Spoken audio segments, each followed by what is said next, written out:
his room to speak to him, to speak to his parents to find out what's wrong. They said, yeah, the notice is not okay as well about something, but they need to take him to treat him or whatever. I said, no problem, I don't have an issue, but just make sure you protect him. Don't let him run out and start making noise in the middle of the night.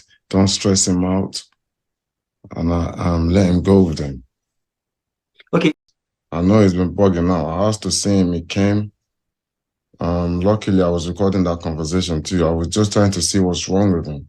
Because by this time, I didn't know what's wrong with him. I was trying to get help for him.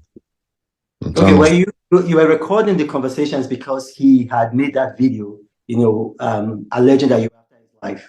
Yes, and then again, he wanted to come again. So he said, you understand? He said, B, I have to look after him. So in the video, I was just trying to find out what is wrong with him so I can be able to help. But he said it's only his mom and dad that understands what's wrong with him or something along the line of the video. So I said, okay, I'm going to speak to, let me speak to your mom and dad if they don't mind. He said, okay. That's when I went to his room. His mom and dad was in his room. I went to his room, which that's video that's going around, which they caught the part they want to. I went arrested. Looking at the video again, I was getting information. Like I said, I was out of the country. So I was getting information from everybody that was there doing the incident, like trying to send someone to NDLA before I got back. I got back the next day. When I got back, they said mohbad was not there. mohbad was not among the people. mohbad, I didn't have to bail mohbad out anyway when I got back. So I had to, it was only Zeno and the rest. I had to bail out. mohbad was already out. So it was that paranoia. It was when it was out. Zeno was still in with NDLA at this time when he made that video. I wasn't around. I was outside Nigeria. When he made that video saying they should hold Naira and the Malians. So when I got back, I did ask him and speak to him. From Nigeria, it's hard to see how you could be directly responsible for his death. That's why I said directly or indirectly. Now, he recorded the video, and in that video, he made some startling allegations. He said that, I mean, it was almost prophetic. He said, if anything should happen to him, that the world should hold you responsible. Now, why would he say that? Today, I don't understand. I don't know why. I tried to get him help when he freaked out like that. I wasn't even in the country when he made that video. I was out of the country again. When did he make the video? Do you know when he made the video? I'm sure it was during the NDLA. I'm not really good at time. It was during the NDLA time when they came. Okay, but the NDLA, they've since released a statement saying that they arrested 5 people and that Ilere Olua was not among those. He's left Mali music since we have not stopped him from dropping music or anything. He's been working with One PR or something like that ever since.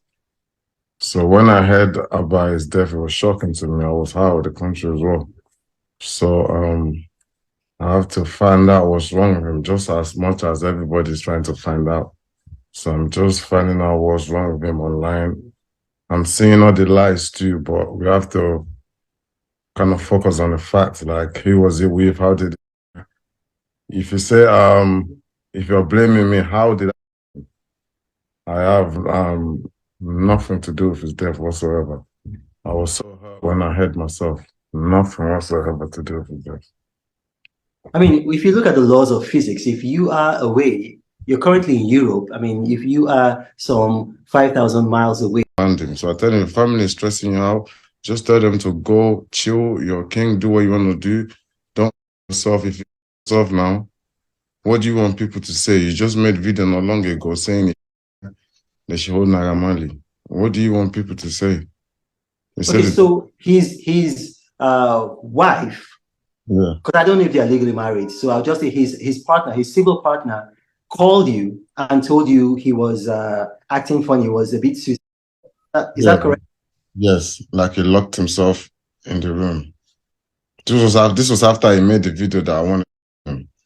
So and I was so concerned for him. So I called him to just try give him rest of mind. Like, what's the stress if your family is stressing you, how leave? I recorded that down. I don't know why. I just found it the other day. Then again, when I came back to Nigeria, I asked to see him because to Oh, find you out. actually you met him physically when you got back? Yeah, when I got back, oh sorry, my phone. When I got back, I met him and I spoke to him to try to find out what was wrong. But he said he doesn't understand. He apologized. Um, He he said apologized to you.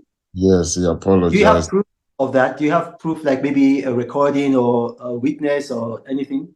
Yeah, the second like there's I have videos of that. I have videos of that, me speaking to him. Like the only reason I had the video again is because there's another time when I was in America and his girl called me to say he locked himself in the toilet and he wanted to himself or something like that. So I called him from there and I kind of recorded the conversation. I'm like, why do you want to yourself? You're king. If your family is stressing you out, because this time he was with his family. Well, all his family is. I'm not going to beat around the bush. Nigerians want to know the truth, and so we're going to go straight and directly to the point. With all the speculations, accusations, and allegations surrounding the death of Ilerioluwa Oladimeji Aloba, people have said, and it's been reported, that you had a hand in it. Now, I'm asking you directly, whether indirectly or directly, did you have any hand in the circumstances that led to the death of the young man known as Mohbad? No, definitely no. Do you want to elaborate? I want to elaborate. Yeah. I've been out of Nigeria from the first 31st of August. I've been with my family up to date. I haven't been to Nigeria. That's one. Two, he's left Malian music since I don't know the particular day, but since 2020. So, on sọ pé o feel bẹ́ẹ̀ yẹn mọ́, but 1 hour ago lòun feel bẹ́ẹ̀ ni pé 1 hour ago lòun feel bẹ́ẹ̀ ni pé ó fẹ́ parẹ́. And ó dẹ̀ ṣe surround ara ẹ̀ pẹ̀lú same thing tó ń stress ẹ̀. Mo dẹ̀ ṣe ṣàlàyé fún ọmọ pé last time ó ṣe fídíò sí pé if anything happen to you, Naira Marley àti Malian team ni. Nísìnyí ó fẹ́ parẹ́. Ìwọ náà wò tó. Ìgbà tí mo feel bẹ́ẹ̀ gbà mí ò feel bẹ́ẹ̀ mọ́, it's just this. Mi nǹkan tẹ́ mo fẹ́ explain fún yín. Ó feel bẹ́ẹ̀ ni pé ó fẹ́ parẹ́ mọ́ báyìí. No, mi feel But that's like 1 hour ago ló ń feel bẹ́ẹ̀ tó tirẹ̀ mọ́ nìyàrá tó bá parẹ́ ń bẹ́ẹ̀ sìn kí ló bọ́ máa sọ ìgbà tó ti ṣe fídíò rẹ̀ di pé Naira Marley fẹ́ pa ẹni mò ń béèrè. Nígbà bá ṣe tó bá parẹ́ níbẹ̀ yẹn sìn tó tirẹ̀ mọ́ kí ló bọ́ òun yẹn máa sọ. Mi ì bínú, mo just look.